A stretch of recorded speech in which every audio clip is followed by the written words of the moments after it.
Item ಯಾವುದೇ ಇರಲಿ try ಮಾಡಿ ಆಚಿ ಚಿಕನ್ ಮಸಾಲಾ. ಎಸ್, ಟ್ರಂಪ್ ಅವರ ಕ್ಷಣಕ್ಕೊಂದು ಹೇಳಿಕೆ, ದಿನಕ್ಕೊಂದು ವರಸೆ. ಊಸರವಳ್ಳಿಯಂತೆ ತನ್ನ ಹೇಳಿಕೆಯನ್ನ ಬದಲಿಸ್ತಾ ಇರುವಂತಹ ಅಮೆರಿಕ ಅಧ್ಯಕ್ಷ ಈಗ ಮತ್ತದೇ ಬಣ್ಣವನ್ನ ಬದಲಿಸಿದ್ದಾರೆ. ಬುಧವಾರ ಸಂಜೆ ಏನು ಹೇಳಿದ್ರು ಹೇಳಿ? ಇರಾನ್ ವಿರುದ್ಧ 2-3 ದಿನದಲ್ಲೇ ಯುದ್ಧವನ್ನ ಎಂಡ್ ಮಾಡ್ತೀವಿ, 2-3 ದಿನ ಅಷ್ಟೇ ಯುದ್ಧ ನಡೆಯುತ್ತೆ ಅಂತ ಹೇಳಿದ್ರು.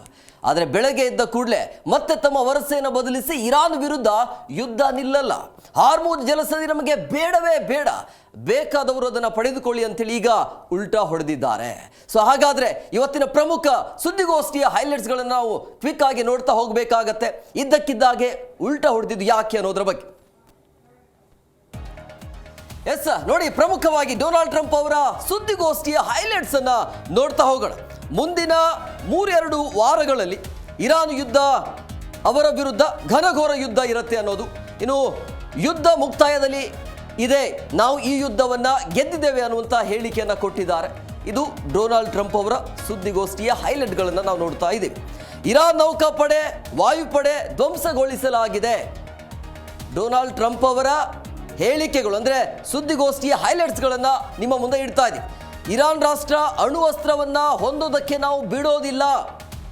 ಬೆಳಗ್ಗೆ ಎದ್ದು ಹೇಳಿರುವಂಥ ಸ್ಟೇಟ್ಮೆಂಟ್ಗಳು, ಇರಾನ್ ತೈಲ ನಮಗೆ ಬೇಡವೇ ಬೇಡ, ಹಾರ್ಮುಜ್ ಜಲಸಂಧಿಯೂ ಕೂಡ ಬೇಡ, ಇಷ್ಟು ದಿನ ಹಾರ್ಮುಜ್ ಜಲಸಂಧಿಯನ್ನು ವಶಕ್ಕೆ ಪಡಿತೀವಿ ಅಂತ ಹೇಳಿಕೆಯನ್ನು ಕೊಡ್ತಾ ಇದ್ರು, ಈಗ ಉಲ್ಟಾ ಹೊಡಿತಿದ್ದಾರೆ.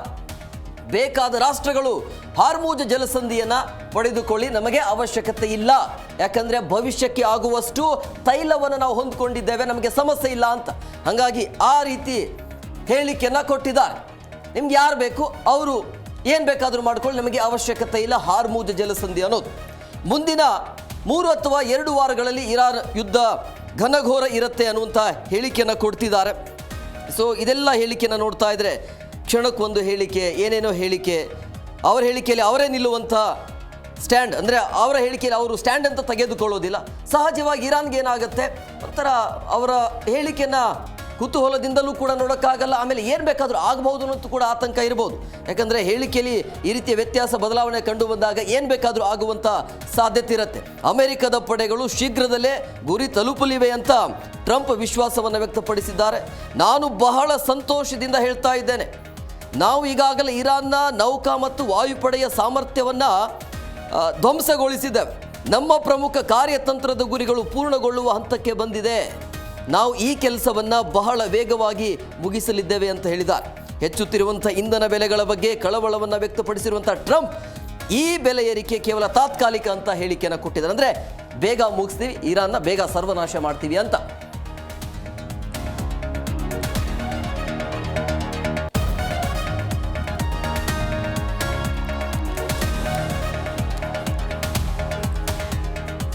ನೋಡಿ, ಎಲ್ಲರೂ ಕೂಡ ಬಹಳ ಕುತೂಹಲದಿಂದ ಕಾಯ್ತಾ ಇದ್ರು, ಟ್ರಂಪ್ ಅವರ ಹೇಳಿಕೆಯಲ್ಲಿ ಏನಿರುತ್ತೆ, ಬೇರೆ ವಿಚಾರ ಏನೇ ಮಾತನಾಡಿದ್ರು ಕೂಡ ಯುದ್ಧದ ಬಗ್ಗೆ ಏನು ಮಾತನಾಡಿದ್ದಾರೆ ಅಂತೇಳಿ. ಸೊ ಅದನ್ನು ಮಾತನಾಡಿದ್ದಾರೆ, ಏನು ಹೇಳಿದ್ದಾರೆ ಅದನ್ನು ಕ್ವಿಕ್ ಆಗಿ ನೋಡ್ಕೊಂಡು ಬರೋಣ ಬನ್ನಿ. Go around it and come back home from a distance that has never been done before. It's amazing. They are on the way and God bless them. These are brave people. We want to God bless those 4 unbelievable astronauts. As we speak this evening, it's been just 1 month since the United States military began Operation Epic Fury, targeting the world's #1 state sponsor of terror, Iran. In these past 4 weeks, our armed forces have delivered swift, decisive, overwhelming victories on the battlefield. Victories like few people have ever seen before. Tonight, Iran's navy is gone. Their air force is in ruins. Their leaders, most of them terrorist regime they led, are now dead.